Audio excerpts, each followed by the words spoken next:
The church bells tolled in slow, mournful waves as the drizzle clung to the narrow streets of Charlottesville. I sat stiffly on the wooden pew, my black dress damp at the hem from the rain that had soaked me as I stepped out of the hearse. My husband, Jonathan Pierce, had been laid to rest not an hour ago, and I still felt the weight of his hand in mine from those final days, a weight that had vanished into cold air. My body moved mechanically, my face a mask of grief, but my soul was splintered. I thought nothing worse could come after the moment the coffin was lowered. I was wrong. The silence inside the church had not yet lifted when I heard her voice cut through like a blade. Marjorie Pierce, my husband's stepmother, rose slowly from the front pew. Her hair was perfectly sprayed in place. Her pearl necklace gleamed against her black suit, and her eyes were hard, unyielding. She faced the mourners, but her words were for me. The $5 million belongs to the Blood family. Natalie, you do not count. Every sound drained from the room. The air pressed against my chest, my ears roared with heat, and yet I heard her clearly, every syllable measured, every insult sharpened. The crowd shifted uncomfortably, but no one spoke. Grief had turned to humiliation before I had even left the church. My hands clutched the damp tissue in my lap until it tore. I forced myself to meet her gaze. Behind her, Ethan and Caleb, her nephews, moved with quiet efficiency. They were already dragging a battered file box into the aisle, their jackets damp with rain, their faces set with determination. They set the box on the pew and began pulling out papers, deeds, old ledgers. Their movements were not careless. They had rehearsed this. Jonathan's funeral had barely ended yet. They were preparing to claim what he had left behind, as if my life, my marriage, my place at his side had been nothing more than an inconvenience. I could feel eyes on me. Old family friends, colleagues of Jonathan, neighbors from Charlottesville who had come to pay respects. They watched me the way people watch a flame sputter, waiting to see if it will survive or die. My throat tightened as if invisible fingers pressed against it. I wanted to scream, but the scream stayed locked inside. Marjorie stepped closer to the altar, her heels clicking against the wooden floor. She placed her hand on the edge of the table where Jonathan's photograph still stood, surrounded by white lilies. She did not tremble. She did not bow her head. Instead, she looked directly at me. You never belonged here. Jonathan is gone, and with him goes your place. My chair scraped the floor as I stood. I was trembling, though, not with weakness, but with a strange surge of heat that burned under my skin. My lips parted, my voice low, but it carried. You will not erase me. A ripple moved through the room. Marjorie laughed softly, cruelly, as if I were a child insisting on a game already lost. You are nothing without him. You are a temporary guest in a legacy built long before you were born. Ethan pulled a thick envelope from the box and smirked as he waved it in the air. Caleb whispered to him too loud for discretion. We will have the house in weeks, maybe less. Their words were gasoline poured onto the fire of my humiliation. The same house where Jonathan had planted tulips for me, where we had shared dinners on the porch, where laughter had filled the rooms even when his family's disdain lingered like a shadow. I had thought the worst day of my life was the day I lost him. Now I saw that grief was only the beginning. I took a breath and held it until the air in my lungs burned. I forced myself to stay upright, though my knees threatened to bend. The crowd began to murmur, the whispers slicing into me from every side. Some pitied me, some looked away. Some nodded in agreement with her, as though family blood outweighed love, loyalty, or law. My eyes blurred with tears I would not let fall. I swallowed them back, my voice steady though my chest ached. Jonathan would hate this. He would never allow you to dishonor his memory this way. Marjorie's grin widened, cold and certain. Jonathan is gone, she said again, each word deliberate. He is gone, and with him, your claim. This is Pierce blood. This is Pierce wealth. You are nothing but a shadow passing through. I stared at her, and for the first time since the funeral began, I felt something besides grief. I felt the first sharp spark of defiance. I would not leave quietly. I would not vanish as they wanted me to. Jonathan had promised me once that I was his anchor. In that moment, even as the walls of the church seemed to close in and the sound of papers rustling filled the air, I decided I would be more than that. I would be his legacy. I stood straighter, though every part of me trembled, and let my voice settle in the silence that followed. "You forgot one thing, Marjorie." She blinked. Her nephews paused mid-motion. The room froze. For the first time since she had spoken, uncertainty flickered in her eyes. I had given her no answer yet, but I knew something she did not. My husband had seen through their greed long before his final breath, and as her words echoed in my ears, I knew this was only the beginning. What would you do if someone tried to erase your entire life the day after a funeral? When I stepped out of that church, the air in Charlottesville felt heavier than ever, but it was not the first time I had carried the weight of the Pierce name pressing against my back. To understand the cruelty of what Marjorie had declared, you would have to know who I am and where I came from. My name is Natalie Pierce. I was born in Richmond, Virginia in the spring of 1990. My father was a Marine who carried himself with the same discipline long after his service ended. My mother was a nurse who worked endless shifts at VCU Medical Center until she passed when I was 16. I grew up in a modest house on a quiet street with more bills than comforts, and by the time I turned 18, I had learned the kind of independence that comes not from choice, but from necessity. I put myself through the University of Richmond balancing coursework and social work with waitressing shifts at night. I was 23 when I walked into the University of Virginia Medical Center in Charlottesville as a volunteer caseworker hoping to make a small difference in children's lives.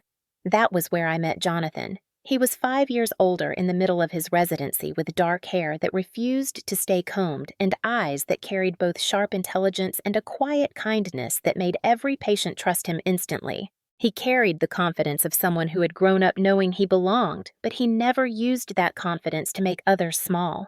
With Jonathan, I felt seen. We married in June 2016 in a small ceremony in Charlottesville. My father walked me down the aisle with tears in his eyes, and I thought foolishly perhaps that love would soften even the hardest edges of the Pierce family. I remember Marjorie's expression that day. She smiled for the photographs, her pearls glinting in the summer sun, but the smile never reached her eyes. To her, I was an outsider, a woman with no pedigree, no inheritance, no family crest to bring into the Pierce legacy. From the first holiday dinner that November, she reminded me. "Family assets stay with family," she said, dabbing her mouth with a linen napkin as if her words were simply tradition, not a knife aimed at me. I sat quietly tasting bitterness stronger than the turkey on my plate. The Pierce home in Richmond was elegant, polished, filled with antiques that had names and histories I had never heard. I remember trying to help in the kitchen once only for Marjorie to whisper to a cousin, "She is useful at least." That was the pattern. Every gathering brought a new wound, a comment disguised as concern, a jab disguised as etiquette. Jonathan would squeeze my hand under the table, reminding me silently that I belonged to him, even if I would never belong to them. By 2017, Jonathan had inherited the Craftsman House in Charlottesville from his great-uncle. It was small compared to the Richmond estate, but it was ours. The first morning there, Jonathan brought me coffee on the porch while tulips bloomed along the fence. I had planted them in the dark soil with my bare hands, determined to create beauty from the earth, even if the family around me sowed nothing but disdain. That house became our sanctuary. Yet even within its walls, the shadow of the Pierce name lingered. Invitations arrived for birthdays, anniversaries, celebrations that always seemed more like performances than gatherings. Each time I attended, I felt myself shrink a little more as conversations stopped when I entered, as seating was rearranged so that I was at the far end of the table. One evening in Williamsburg in 2019, Ethan smirked as I protested another comment about blood being stronger than vows. He brushed past me too roughly, and I stumbled, catching myself on the corner of a chair. Laughter covered the moment, but the bruise on my arm lasted for weeks. Jonathan held me that night, whispering that I was his choice, his partner, his future. But choice meant little to a family that believed blood was the only currency. By 2020, the whispers had grown louder. Marjorie spoke openly about legacy, about preserving the Pierce estate. She never used my name. I was she or that girl. I carried on with my work in Richmond counseling children who had lost parents, trying to give them stability, even as my own foundation shook. When Jonathan and I attended the engagement party in Norfolk that spring, I heard what I had long feared. From behind the closed door of a powder room, I listened as Marjorie told her nephews, "Once Jonathan is gone, the estate reverts. She gets scraps. Blood wins." I pressed my hand over my mouth so no one would hear me breathe. My body trembled, but my mind burned with clarity. It was not just disdain. It was a plan. That night in the car, Jonathan's jaw tightened as I told him what I had heard. He drove in silence until we reached our driveway. Then he said the words that steadied me even as fear pressed against my ribs. "I have updated everything with Sarah Klein in Richmond. They cannot touch you." He opened a folder and showed me the documents, the will, the notarized copies, the letter he had written explaining why. His hand found mine. "You are my family, Natalie." That night, for the first time in years, I slept without nightmares. I thought his preparation would be enough. I thought his promise would protect me. But I underestimated how far greed can reach when cloaked in the language of blood. Looking back now, I realize the seeds of cruelty were sown long before Jonathan ever grew sick. The signs were always there, buried beneath polite smiles and perfumed airs, waiting to bloom in the worst moments of my life. From the very beginning, Marjorie had made her position clear. At our wedding reception in June 2016, she leaned close to Jonathan's aunt and whispered words that floated back to me like smoke. "She is not our kind." My glass nearly slipped from my hand. I told myself I had misheard, that nerves were twisting ordinary words into barbs. But when I caught the pitying look from another cousin across the table, I knew. I was an intruder in their legacy, tolerated for Jonathan's sake, but never accepted. The pattern grew sharper with each holiday. That first Thanksgiving in Richmond, the dining room glowed with candlelight, crystal glasses catching the flicker. I tried to take my seat beside Jonathan, but Margaret, one of Marjorie's sisters, rearranged the place cards so that I was 3 seats away at the far end. Conversation drifted easily among them. Stories of old investments, summer houses, legacies stretching back generations. When I offered a thought, silence fell briefly before someone redirected the subject. At one point, Marjorie set down her fork, her smile sweet but her words cold. "Family assets stay with family." The others nodded as though she had offered a prayer. I pushed the food around my plate, tasting nothing. Jonathan saw it. His jaw tightened, his hand resting over mine when the dishes were cleared, his touch saying what words could not. He told me later in the car ride back to Charlottesville that I should not let them get under my skin. But the truth was that they were already under it, burrowing, leaving wounds that never quite healed. By 2017, when we moved into the Craftsman home, I thought distance might help. The Pierce estate in Richmond loomed with too many eyes and too many whispers. Our house in Charlottesville was smaller, more modest, but it was ours. Jonathan built shelves for my books, planted tulips in the garden because I once told him they reminded me of my mother. For a while, I believed love could outgrow contempt, but the invitations kept coming. Birthdays, anniversaries, obligations. Each gathering was a theater where my role was to be polite, agreeable, silent. At one anniversary dinner in 2018, Marjorie raised her glass to toast Jonathan's success at the hospital. She spoke at length about his brilliance, his dedication, the pride he brought to the family. When she finished, she added with a smile that cut into me, "He could have married anyone. Imagine if he had chosen someone from the Carter family in Williamsburg or the Hales in Richmond. Fine girls, good families." She glanced at me briefly before looking away, as though I were not sitting at the same table. Laughter followed, polite, restrained, but laughter all the same. I excused myself that evening, hiding in the powder room until my tears dried. I returned with reddened eyes and a smile stretched so tight my face ached. Jonathan knew.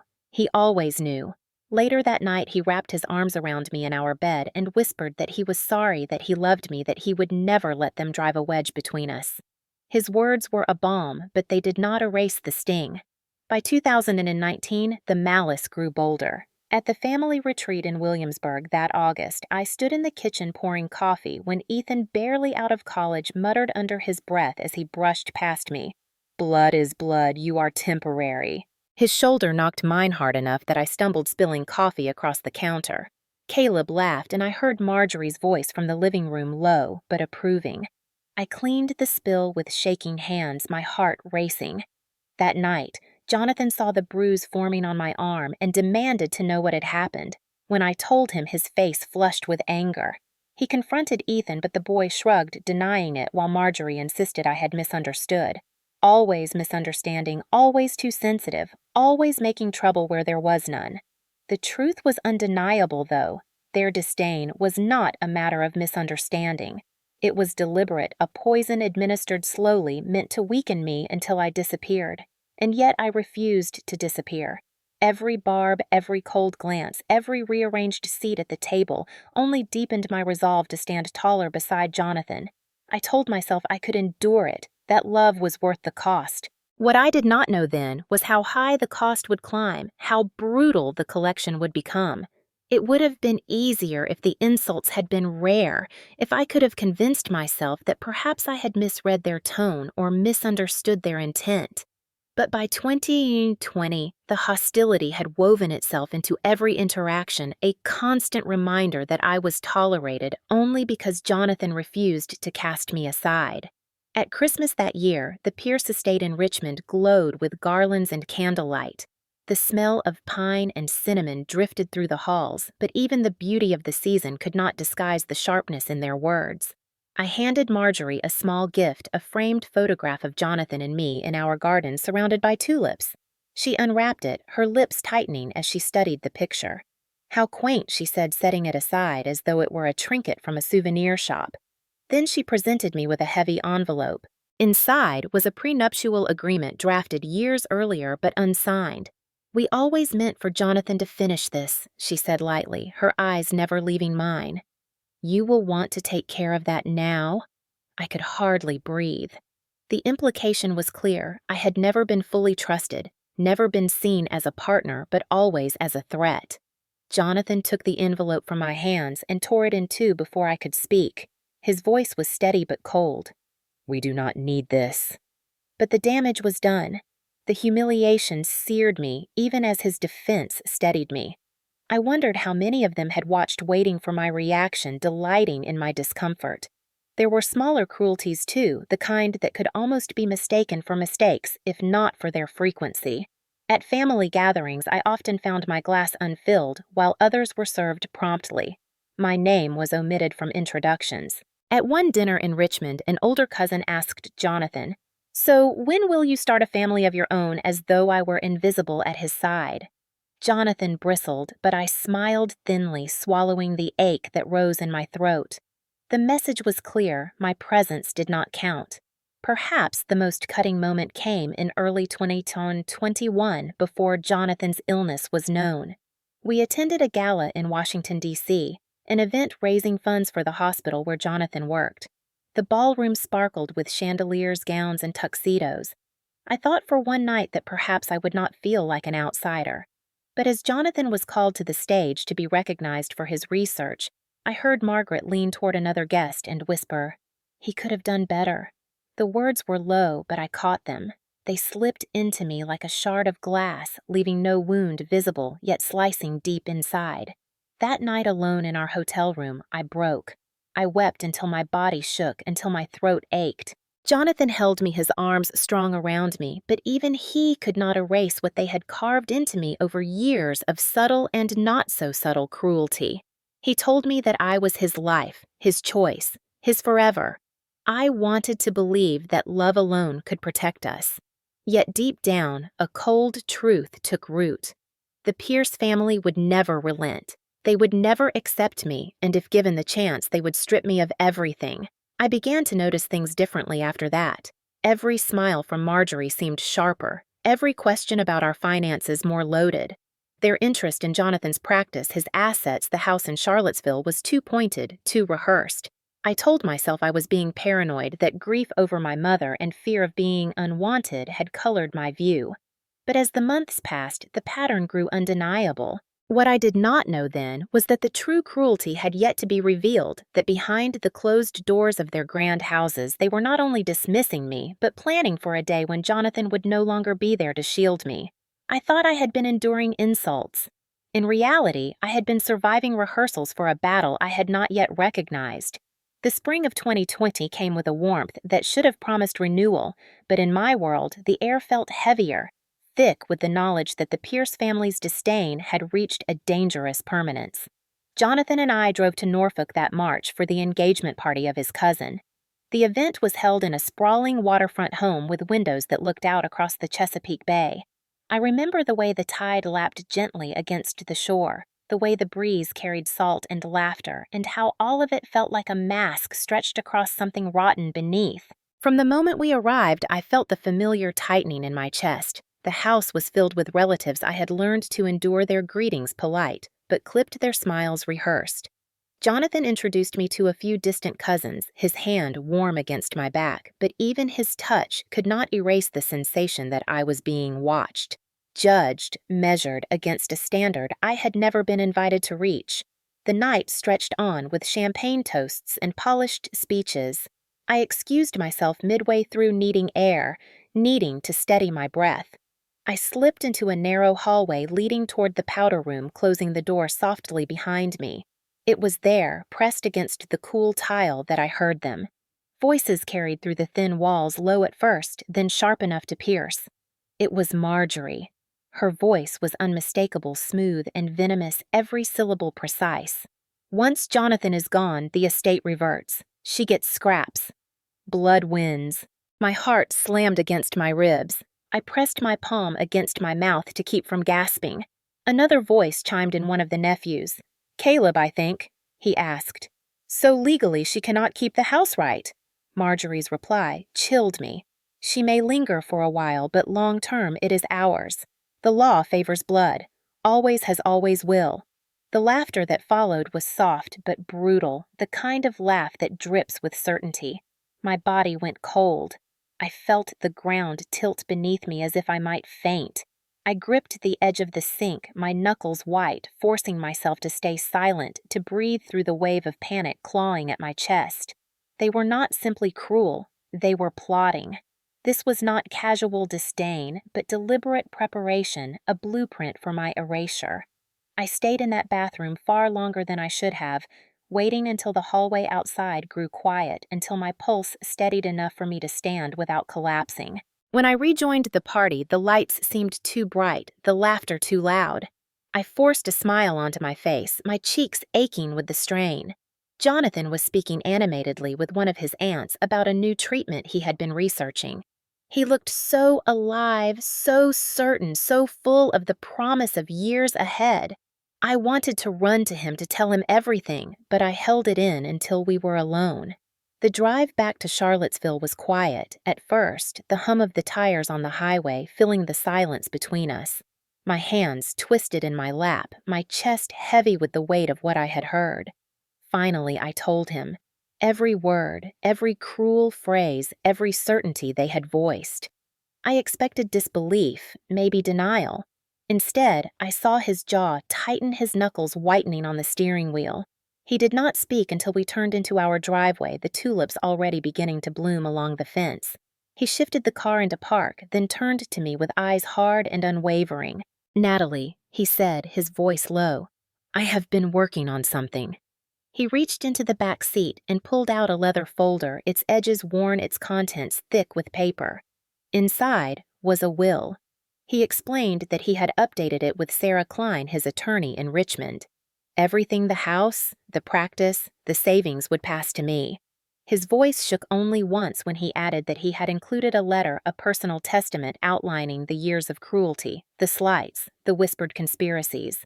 He had notarized every document, ensured that copies were secured at Sarah's office. He looked at me with a steadiness that broke my heart. "You are my family, Natalie. You are the only legacy I care to leave." My eyes blurred with tears, but this time they were not tears of humiliation.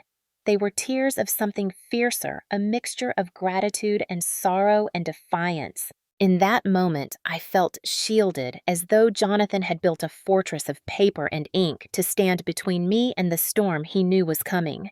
I leaned against him, my head on his shoulder, and for the first time in years, I let myself believe that perhaps love could triumph over blood. Jonathan placed the folder on the kitchen table when we entered the house, his movements deliberate, his face pale with exhaustion, but lit with determination. He spread the papers carefully, as though each sheet were a shield, each signature a weapon against the very people who had shared his childhood home. I sat across from him, my hands trembling, watching the man I loved transform from a husband into a strategist, someone who had seen through the smiles and the subtle cuts long before I had admitted the depth of their cruelty. He slid the first document toward me. "This is the deed to the house in both our names. No one can take it. Another sheet, a copy of the updated will.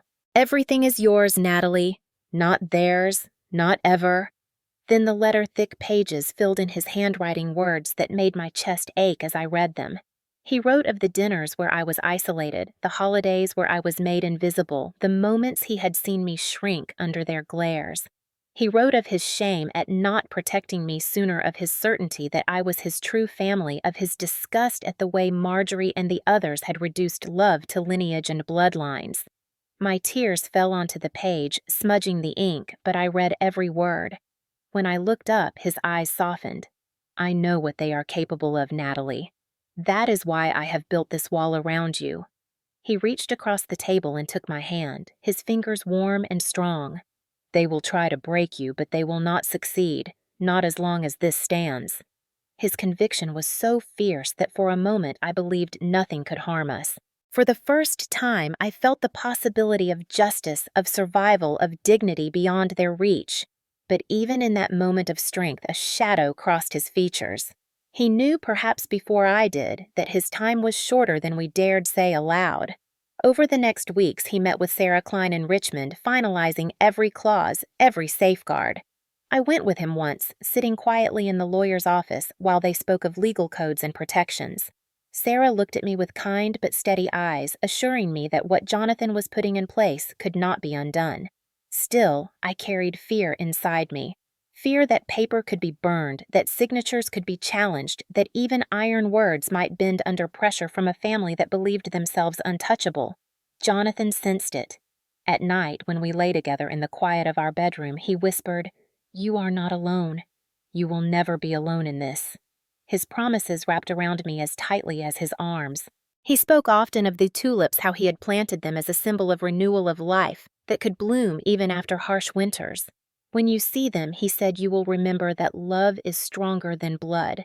I clung to those words, but beneath them ran a current of dread. I saw the way he tired more quickly, the way his steps slowed. By February 2021, his hands shook when he held a pen. When the diagnosis came in Baltimore, leukemia aggressive and merciless, it felt as though the ground cracked beneath us. 6 months, maybe 8. That was what the doctor said. I remember the sterile smell of the hospital room, the fluorescent light that made Jonathan's skin look thinner, paler. He listened, calmly nodded, asked practical questions. I sat beside him, unable to speak, my chest hollow. Later in the car, he reached for my hand. "We do not waste the time we have left. We finish this, Natalie. We make sure you are safe." He was true to his word. Between treatments, he and Sarah finalized every page. He added a no-contest clause, his signature steady, even as his body weakened. He ensured multiple copies locked safely away, ready to be revealed when needed. Each visit to Sarah's office was another brick in the fortress he was building for me. I could see the cost it took from him, the energy it drained, but he never wavered. His determination became mine. The cruelty of his family had scarred me, but it had also awakened something I had not known I possessed: resolve. I looked at Jonathan and knew that if the time came, I would not fold. I would not weep quietly in a corner while they stripped my life away. I would stand even if my knees shook, because he had given me the strength to do so. One evening, as spring returned and the tulips began to bloom again, Jonathan led me into the garden. He leaned heavily against me, his body thinner now, but his eyes still bright.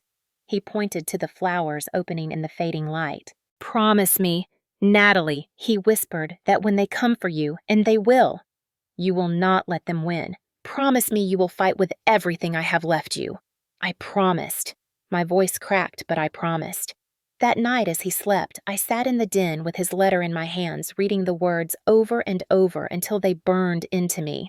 The certainty of their cruelty, the shield of his love, the call to defiance. It was in that moment that grief transformed into something sharper, something unbreakable. I was no longer only Jonathan's wife.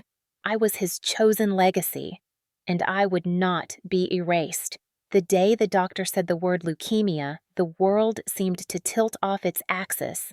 The fluorescent light in that room at Johns Hopkins hummed with a steady cruelty, as though it had been waiting to expose our weakness. Jonathan sat upright on the hospital bed, his posture straight, despite the weight of the news. 6 months. Maybe 8, the oncologist said, his voice professional, but edged with a pity I could not bear. My hands clutched the armrest of the chair until my knuckles ached. I felt as if the room had closed in on me, as if air itself had turned to stone in my lungs. Jonathan listened, calmly nodding as though he were receiving instructions for a procedure rather than a death sentence. He asked about treatment options, about chemotherapy, about what could be done to fight for more time. I heard the words, but they swam around me distant and muffled because all I could think was, no, not him, not us. On the drive back to Charlottesville, he reached for my hand. His grip was firm, steady, as though he were the one comforting me when he was the one dying.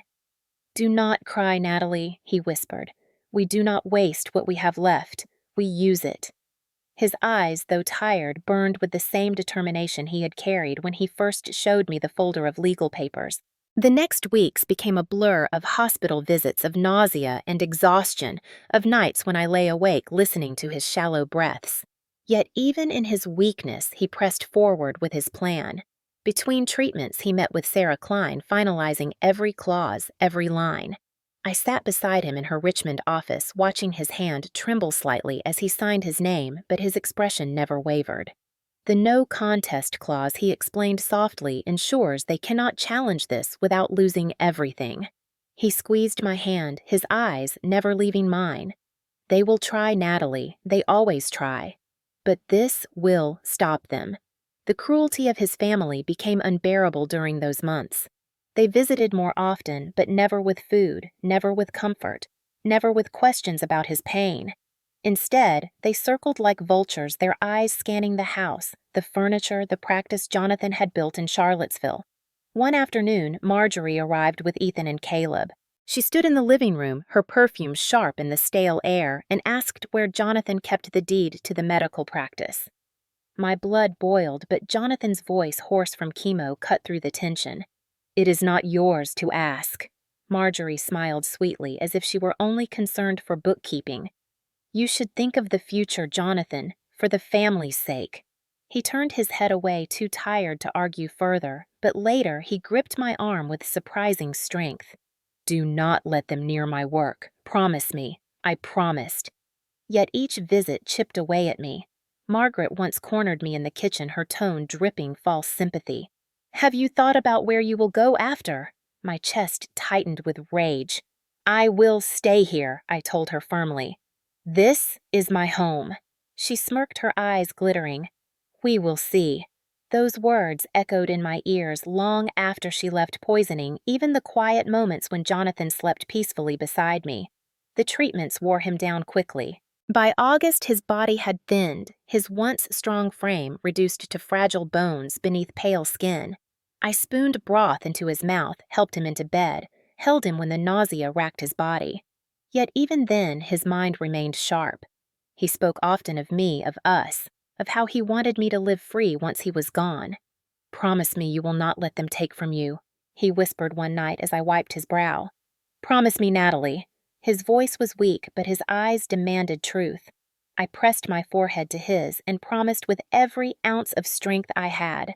By September, the autumn air in Charlottesville carried the crisp scent of leaves falling and fires starting in chimneys, but inside our house, time moved differently.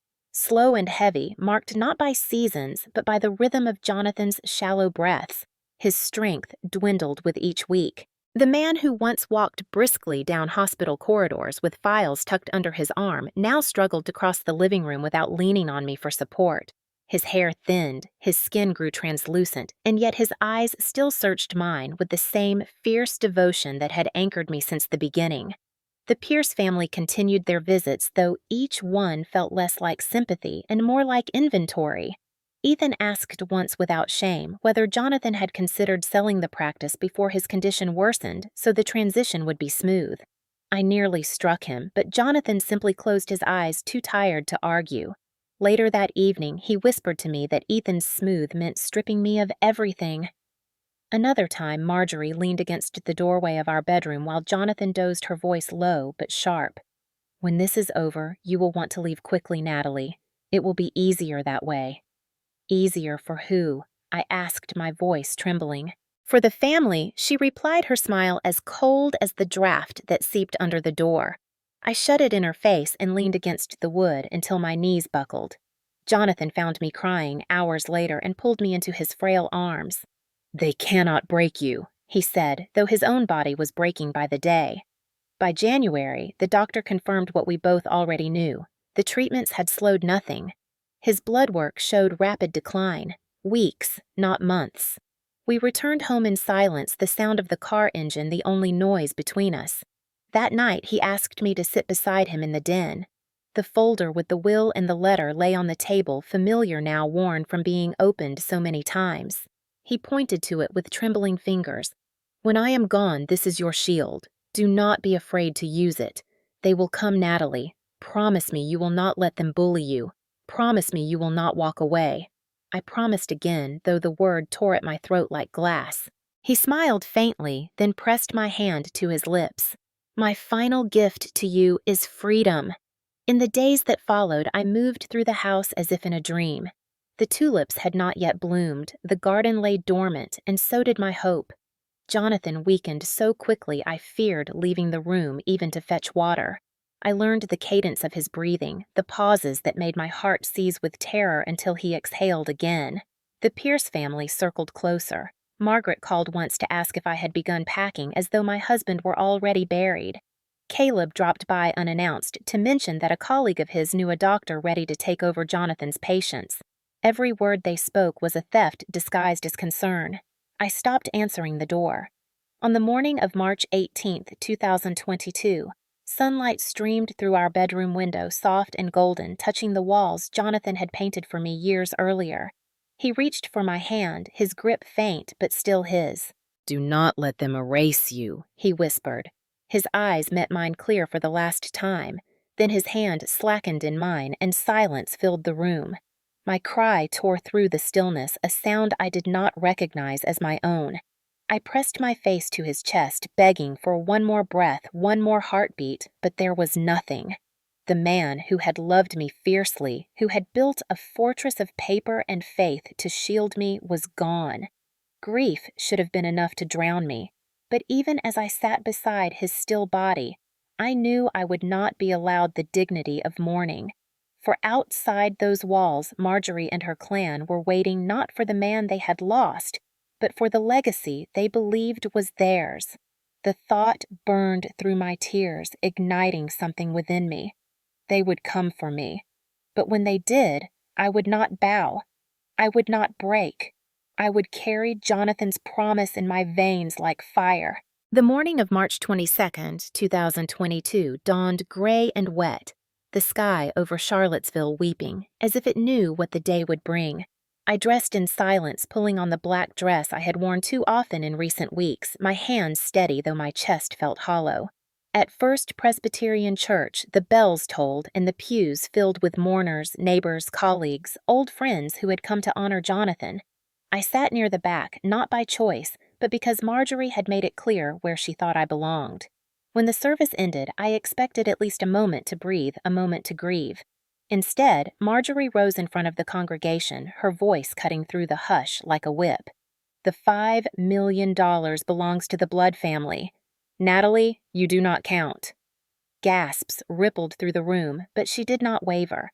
Ethan and Caleb dragged a battered file box down the aisle, pulling out envelopes and deeds as if the funeral were nothing more than a business transaction. I stood frozen, humiliation searing through me.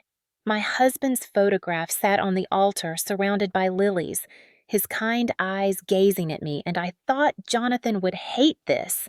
I forced myself to speak, my voice low but steady. "You will not erase me." Marjorie laughed softly, a sound more cruel than any shout. "Jonathan is gone," she said, "and with him, your place. You are nothing to us." My blood boiled, but I held my tongue. I knew the time would come to fight, but not here, not now. The next morning, when I returned from my brother's house in Richmond, the locks on my home had been changed. My clothes, my books, even my wedding album lay scattered across the porch, damp from the drizzle. Inside, I heard furniture scraping footsteps heavy on the floors Jonathan had sanded with his own hands.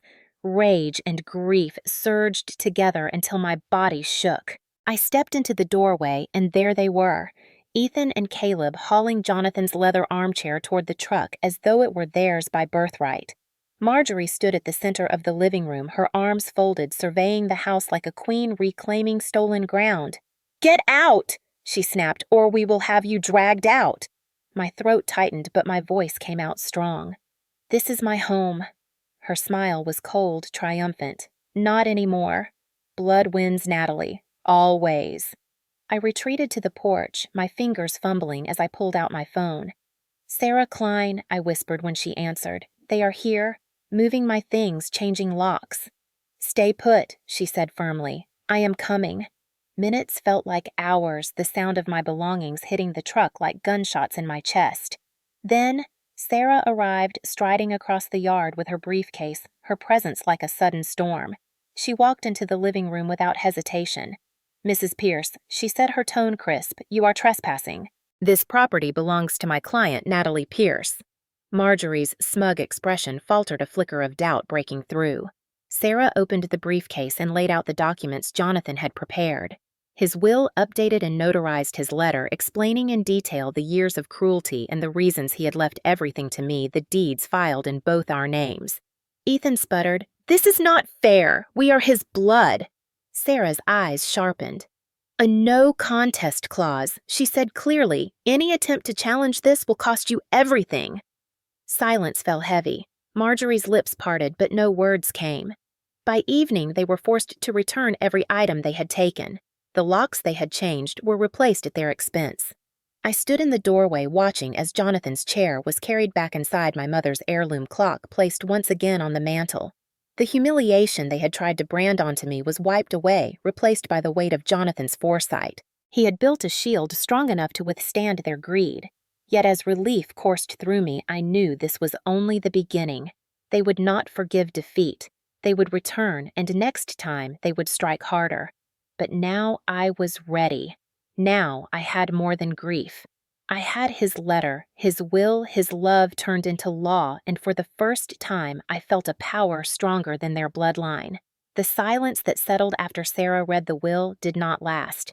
Within days, the Pierce family regrouped, their pride wounded, their greed sharpened. I learned through whispers in town that Marjorie had gone to Washington, D.C., hiring a firm with a reputation for aggression lawyers who boasted about dismantling even the strongest estates. Their plan was simple: to drag me into court to challenge not only Jonathan's will, but my very right to remain in the house we had built together. I felt the pressure of their wealth pressing against me like a tide. They had connections, resources, and a family name that stretched back generations. I had only Jonathan's foresight and Sarah's determination. For a moment, I feared it would not be enough. But then I remembered the way Jonathan had looked at me in our garden, his voice trembling yet steady as he said, "Promise me you will not let them bully you." That promise became my anchor. Sarah and I met often in her Richmond office, the walls lined with law books that smelled of dust and authority. She explained each step, each clause, each safeguard Jonathan had put in place. She showed me the copies of the letter he had left notarized and filed impossible to erase. Every time my courage faltered, she reminded me of the strength Jonathan had given me in those final weeks. "You are not a victim, Natalie," she said firmly. "You are the rightful heir." Meanwhile, the Pierce family turned their disdain into open hostility. Margaret called one evening, her voice dripping with false sweetness. "You should settle quietly," she said. "It would be easier for everyone." When I refused, her tone sharpened. "Do not forget, Natalie, you are alone now." But she was wrong. I was not alone. I had Sarah. I had Jonathan's words, and I had a growing resolve within me that burned hotter with every insult. The community began to take notice. Neighbors who had once watched silently from behind curtains now approached me with murmurs of support. They had seen the furniture hauled from my house, heard the cruel words at the funeral, and whispers spread quickly in Charlottesville. The Daily Progress ran a small piece, Widow Faces Estate, Battle Against Prominent Family. Though brief, it shifted the narrative. People began to see me not as an outsider, but as a woman fighting for her dignity against a clan that had mistaken tradition for entitlement. Each day brought new letters from the lawyers in Washington, thick with legal jargon meant to intimidate. Sarah dissected them calmly, pointing out their flaws, reminding me of the strength of Jonathan's preparations. At night, I lay awake, grief gnawing at me, fear whispering that I could still lose everything. Yet each morning I rose, walked through the rooms Jonathan and I had filled with laughter, and felt his presence urging me forward. The turning point for me came when I discovered Ethan and Caleb had been speaking to a realtor in town, attempting to line up buyers for the practice, even as Jonathan's name still hung on the sign. The audacity made my blood boil. I gathered the evidence and handed it to Sarah. "We will use this," she said, her eyes gleaming with resolve. "They think they can bully you into submission, but the law is stronger than their arrogance." I began to prepare, not just legally, but emotionally. I revisited Jonathan's letter each night, tracing the ink with my fingers as though touching his voice. His words were not just instructions. They were a command to survive, to fight, to carry forward the love he had poured into every page. When fear rose, I pictured the tulips he had planted blooming defiantly each spring, no matter how harsh the winter. That image steadied me more than any legal clause could. By the end of that first month after the funeral, the stage was set. The Pierce family, armed with high-powered attorneys from Washington, determined to strip me of everything. And me, a widow of 32, armed with paper truth and a fire in my chest that grief had ignited into something fierce. The battle was no longer private. It was about to become public, and I was ready to stand in the open, even if my voice shook, even if my knees trembled. Because I knew one truth with absolute certainty. Jonathan had given me more than his love. He had given me the power to fight back. The first summons arrived on a rainy April morning. The envelope was thick, stamped with the insignia of a Washington law firm whose name carried weight in whispered conversations about power and influence. My hands trembled as I tore it open at the kitchen table. The words blurred through my tears, but the message was unmistakable. Marjorie Pierce and her nephews were contesting the will, demanding the house at the medical practice and every account Jonathan had left in my name. My body went cold, but deep inside a spark of defiance flared. I had been waiting for this moment ever since Jonathan pressed my hand in his and told me not to let them erase me. Sarah Klein spread the papers across her office desk when I brought them in that afternoon. She read every line, her eyes narrowing, but her voice steady. "They are throwing everything at you," she said, "but Jonathan built protections that will hold. We will not be bullied." Her confidence steadied me, but fear still gnawed at me. The Pierces were wealthy, connected, and ruthless. I was one woman, a widow, without their name or their fortune. Yet I carried something stronger, the truth, and Jonathan's meticulous foresight. The first hearing at Richmond Circuit Court was a surreal experience. I walked into the courthouse, my black dress pressed, my hair tied back, trying to appear stronger than I felt. Across the aisle, Marjorie sat in a tailored suit, her pearls gleaming, her nephews at her side, their posture smug. Their lawyers towered beside the men in expensive suits whose voices carried the smooth weight of practiced intimidation. When the clerk read the case, my name against theirs, my stomach clenched. But then Sarah rose calm and precise, laying the updated will and Jonathan's notarized letter before the judge. Her voice cut clean through the arguments of the Pierce lawyers.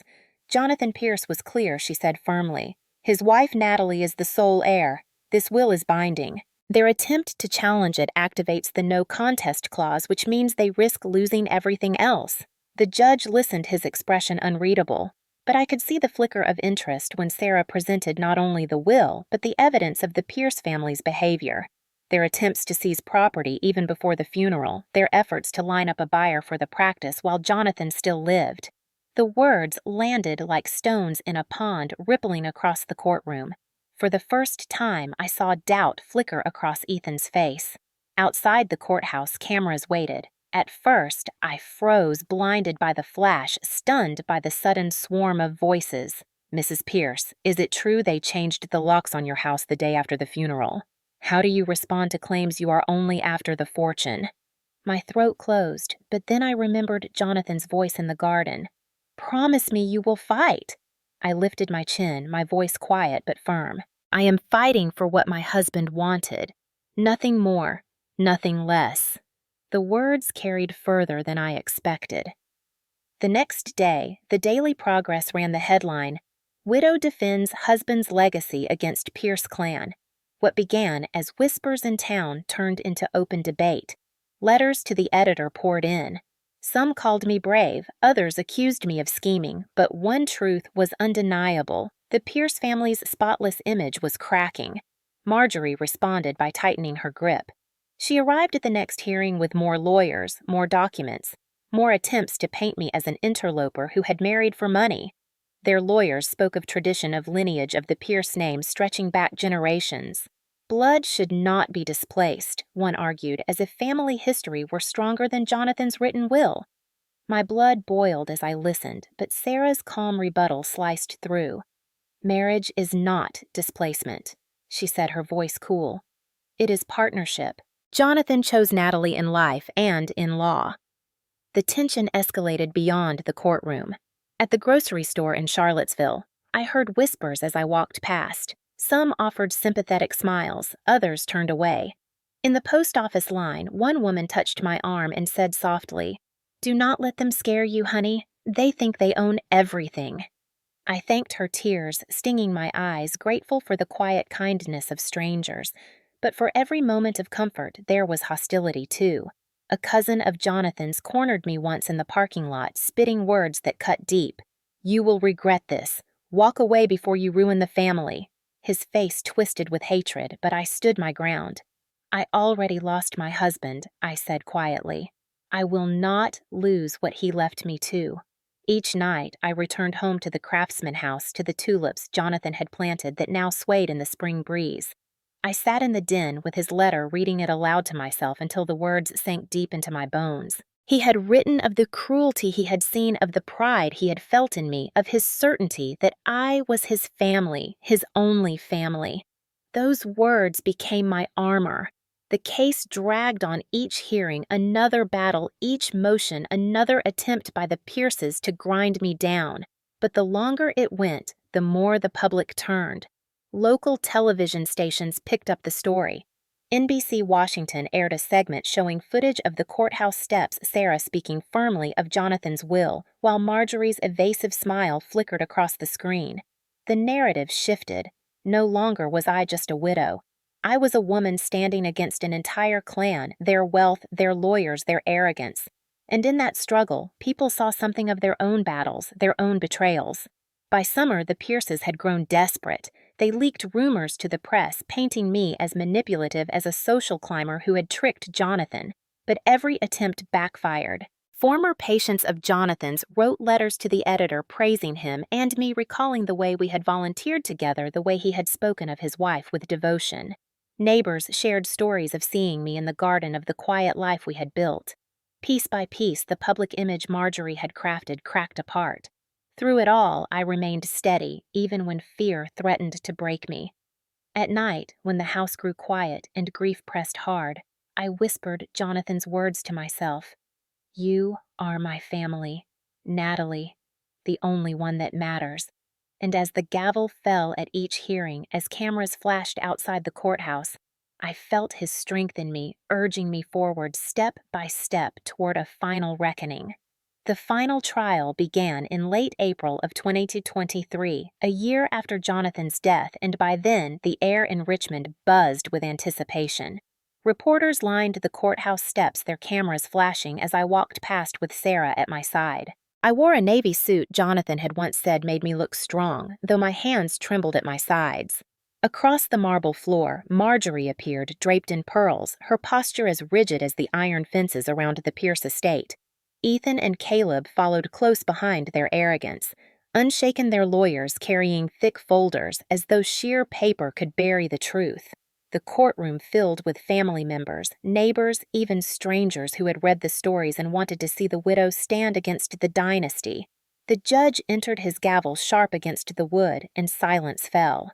The Pierce lawyers began first their voices polished and practiced, arguing that Jonathan had been coerced, that his illness had clouded his judgment, that I had taken advantage of his weakened state. My stomach twisted, but Sarah's calm hand on my arm steadied me. She rose, her voice steady and precise, presenting the will notarized long before the diagnosis, the deeds filed years earlier, and then Jonathan's handwritten letter. She read passages aloud, her voice filling the room with Jonathan's own words.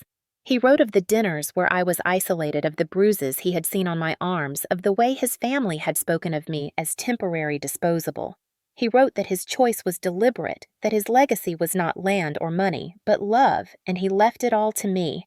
The room was hushed, every eye fixed on the pages, as if Jonathan himself had returned to testify. Then Sarah called for the recordings. My heart pounded as the clerk pressed play, and the tinny sound of Marjorie's voice filled the courtroom. Once Jonathan is gone, the estate reverts. She gets scraps. Blood wins. Gasps erupted from the gallery. Caleb's voice followed smug and certain. She cannot keep it long-term right. Marjorie's reply was cold and final. Spouses get temporary rights. Blood wins always. The silence that followed was deafening. Marjorie's face drained of color, her hand tightening on the armrest. Ethan shifted uneasily, his bravado cracking. But Sarah was not finished. She presented emails obtained from Discovery written by Marjorie to her nephews in the weeks before Jonathan's death. Once she is out, we split the practice. I have already spoken to a buyer. The words blazed across the screen as the jury leaned forward, their expressions hardening. The judge's face grew stern. Sarah turned to the courtroom, her voice low but powerful. This was never about tradition. This was never about honoring Jonathan. This was about greed, pure and simple. And Jonathan knew it. That is why he left everything to Natalie. Marjorie's lawyer tried to object, tried to salvage the argument, but the damage was done. The weight of Jonathan's foresight, his voice preserved in letters and recordings, had collapsed the Pierce facade. For the first time, I allowed myself to breathe, to believe that perhaps justice was within reach. Outside the courthouse, reporters swarmed again, their questions rapid and sharp. How do you feel hearing Jonathan's own words read aloud? Do you think the Pierces have any chance left? I answered carefully, my voice steady. Jonathan's words speak for themselves. He knew the truth, and now everyone else does too. The next morning, headlines spread across Virginia. Widow produces recordings in 5 ml estate battle. Local stations aired clips of Sarah reading Jonathan's letter of the recording that had silenced the courtroom. Opinion shifted decisively. What had once been painted as a family dispute was now seen for what it was, a woman fighting against cruelty, standing on the foundation her husband had built. But the battle was not yet over. The trial stretched into another week each day, peeling away more of the Pierce family's dignity. Witnesses were called, nurses who testified that Jonathan had been clear and deliberate during his treatments, neighbors who had seen Ethan and Caleb hauling furniture from my porch, colleagues who recalled Jonathan speaking of his will and his wife with unwavering certainty. Each testimony built upon the last a wall of truth against which the Pierce arguments shattered. By the time the defense rested, Marjorie's once proud posture had collapsed into tight-lipped silence. The final day approached, and with it the closing arguments. The Pierce lawyers clung to their theme of blood, of tradition, of what they claimed was rightful inheritance. But their words rang hollow, the jury unmoved. Then Sarah stood her presence, commanding her words a steady drumbeat. Jonathan Pierce was not confused. He was not coerced. He was deliberate. He saw the cruelty. He saw the plotting, and he left everything to the woman who stood by his side when no one else did. She paused, her eyes sweeping the jury. To honor his choice is to honor his life. To deny it is to reward the cruelty that tried to strip his wife of her dignity. The morning of the verdict, the air in Richmond was heavy with rain, the courthouse steps slick beneath the shoes of reporters and onlookers who gathered as though history itself was about to be written inside those walls. I walked past them, my heart pounding against my ribs. Sarah steady at my side.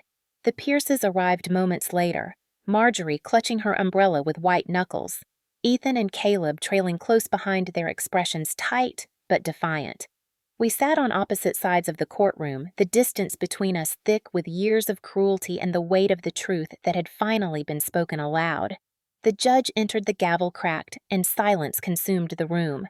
When the foreperson of the jury rose, I gripped the edge of the table so tightly my hands ached. We, the jury, find in favor of Natalie Pierce. My breath caught. The words rolled through me like a tide breaking against stone. The verdict continued, each line striking with precision. The will is valid and binding, the assets remain with the widow. The no contest clause is enforced, and the plaintiffs are ordered to pay all legal costs. A murmur spread through the gallery, then gasps, then silence again. My eyes blurred with tears, but I forced myself to look across the aisle. Marjorie sat frozen, her lips parted, her face ashen. Ethan's jaw tightened, his bravado gone. Caleb staring at the floor, as though the wood grain might open and swallow him whole. Sarah placed a hand on mine and whispered, "It is done." But for me, it was not merely a legal victory. It was a restoration of dignity, a vindication of every moment I had been humiliated, silenced, erased. Jonathan's voice, preserved in his letter, in the recordings and the documents he had so carefully prepared, had been heard. He had spoken for me even from beyond the grave, and the law had listened. Outside, the press surged forward. Questions rained down. "How do you feel, Natalie? What do you want to say to the Pierce family?" I took a breath, steadying myself. My voice was calm, clear. "Jonathan's choice has been honored. That is all I ever wanted." The cameras flashed, capturing not just my words, but the steel in my posture, the quiet triumph in my eyes. That evening, NBC Washington ran the headline, "Widow Wins, $5 Estate Battle, Pierce Family Humiliated." The story spread further, the narrative no longer a murmur but a roar. Across Charlottesville, neighbors who had once turned away now stopped me in the street to offer quiet congratulations, to tell me they had always hoped I would prevail. For the Pierces, the consequences were swift and sharp. Their name, once spoken with respect in Richmond, became a byword for greed. The revelation of the recordings, the emails, the public humiliation in court shattered their social standing. Invitations to galas and fundraisers dwindled. Business partners withdrew. Even their own relatives distanced themselves, unwilling to be tainted by the scandal. Marjorie, who had once walked through rooms with her chin high and her pearls gleaming, now hurried through grocery aisles, avoiding eye contact, her power dissolved. Ethan and Caleb, once smug in their entitlement, struggled to find footing, their ambitions poisoned by the weight of their exposure. And for me, the victory was not only about property or money, it was about reclaiming my voice. I returned to the Craftsman House in Charlottesville, walked through the garden where tulips bloomed defiantly in the spring air, and felt Jonathan's presence in every petal, every blade of grass. I stood in the den where his letter still lay on the desk, and for the first time since his death, I allowed myself to smile through the tears. He had given me freedom. He had given me strength. And now the world had seen the truth. The consequences rippled far beyond the courtroom. Articles appeared in national outlets praising the courage of a widow who had stood against a powerful family. Advocacy groups for women reached out, asking me to speak, to share my story as a beacon for others facing coercion and cruelty. At first, I hesitated, afraid to relive the pain, but then I remembered Jonathan's last words. "Promise me you will not let them erase you." To speak was not only survival, it was fulfillment of that promise. As weeks passed, I found myself no longer merely surviving, but beginning to rebuild. I launched a small foundation in Richmond to support women facing psychological abuse and legal battles, a cause born from my scars. Each story I heard from those women reminded me that my fight was never just about me. It was about every person who had been told they did not belong, every spouse dismissed as temporary, every widow stripped of her dignity. On a warm May evening, I walked again into the garden, the sun sinking low, the tulips glowing gold in the fading light. I held Jonathan's letter in my hands, the paper soft from use, the ink smudged by tears. "My final gift to you is freedom," he had written. I whispered the words aloud, my voice carried on the breeze. For the first time, I believed them fully. The weeks after the verdict passed like a dream I could barely believe was real. For the first time in more than a year, I woke without dread clawing at my chest. The house in Charlottesville no longer felt like a battleground, but like the sanctuary Jonathan and I had built together. Each morning I opened the curtains in the den, letting the light pour across the desk where his letter still rested, its pages worn soft by my hands. My final gift to you is freedom. I whispered the words often, not just as a memory, but as a mantra. They grounded me when grief surged, when the silence of the rooms pressed too heavily.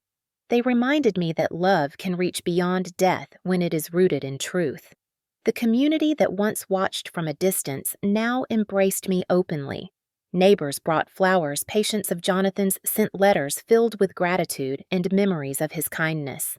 One woman stopped me at the farmer's market, tears in her eyes, as she told me how Jonathan had once stayed late at the hospital to save her son's life. "He spoke of you the whole time," she said softly. "He was so proud." I held her hands, feeling both the ache of loss and the warmth of connection. Jonathan's love had not ended with his passing. It lived on in the lives he had touched, and now it lived on in me, sharpened into a purpose I had not expected to carry. The Pierce family, once so loud in their condemnation, grew silent. Their lawyers had withdrawn after the verdict, their accounts drained by court-ordered fees. Marjorie avoided public spaces, her reputation in tatters. Ethan and Caleb left Charlottesville entirely unable to face the humiliation their greed had wrought. I no longer feared their presence. They had been stripped not only of their legal claim, but of the power they had wielded through intimidation. The law had done what Jonathan intended. It had closed the door on their cruelty and left me standing on the other side whole. But survival was not enough. I needed to transform the scars into something greater. With Sarah's encouragement, I began to share my story first at small community gatherings, then at events for women navigating legal battles of their own. I told them of the insults whispered across polished dining tables, of the bruises dismissed as misunderstandings, of the night I sat in our den holding Jonathan's letter and realized that silence would not save me. I told them of the trial, of the moment Jonathan's own words rang out in the courtroom, and of the verdict that restored my dignity. Each time I spoke, I felt the weight on my chest lift a little more. Each time I saw eyes glisten in recognition, I understood that my pain had become more than personal. It had become a torch for others to see their way forward. By the spring of 2024, 2 years after Jonathan's passing, the tulips in our garden bloomed brighter than I had ever seen. Their colors, deep red, pure white, golden yellow, seemed to pulse with life against the green. I opened the gates and invited women from Richmond and Charlottesville to gather there, women who had endured silence and betrayal, women who needed to know they were not alone. We sat in the garden Jonathan had planted, telling our stories as the petals swayed in the breeze. Laughter mingled with tears, resilience rising from sorrow. It was then I realized Jonathan's final gift was not only for me. It was for every woman who would hear my voice and believe in her own strength.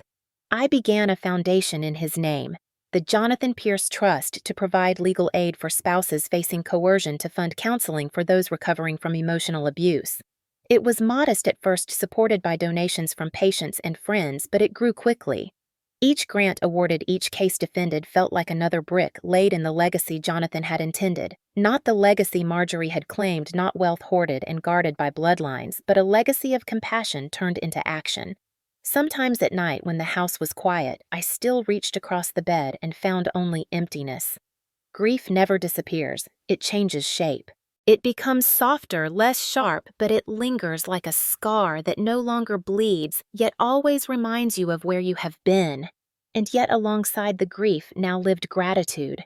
Gratitude for the years I had with Jonathan, for the shield he built around me, for the fire his love had lit that no cruelty could extinguish. On the 2nd anniversary of his death, I stood in the garden at dusk, holding the letter he had written. The sky glowed orange, the tulips swaying as if bowing to the evening. I read his words again aloud, my voice steady. My final gift to you is freedom. For the first time, I did not cry. I smiled through the ache, my heart lifting with the knowledge that I had honored his wish. I had fought, I had survived. I had been reborn. And to you, listening now, I will ask this. Have you ever been betrayed by those who should have protected you? Have you ever faced a family that tried to erase your worth? What did you do? Did you walk away, or did you fight? I want to hear your stories because every time one of us speaks, we silence the cruelty that feeds on secrecy. Share your truth below. I will read every word. Jonathan's love shielded me, but it was my own voice that saved me. And now it is your turn. Do not let anyone convince you that you are temporary, that you do not belong. Family is not defined by blood alone. It is defined by love, by loyalty, by the courage to stand even when standing costs you everything. That is the truth Jonathan left me, and it is the truth I leave with you.